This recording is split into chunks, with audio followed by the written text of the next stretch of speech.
cooking a Channa Pillaow, Garbanzo bean and Basmati rice. This is a fried onion and common seed is Zeera.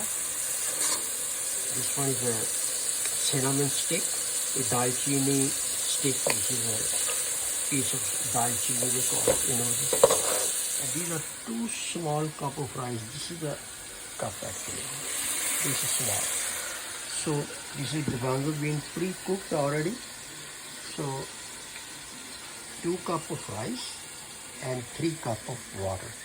So I added 1 spoon of salt, pinch of chili, red chili powder, sort of milk, and I'm going to add 1 spoon of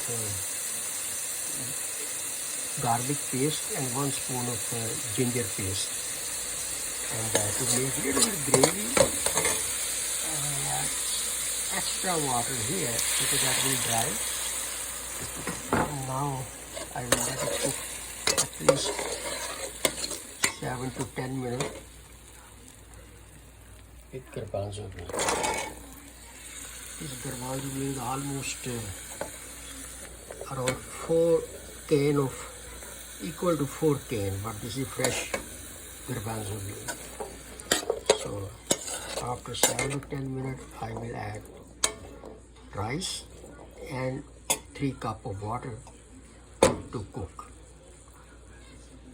So once done, I will make short video.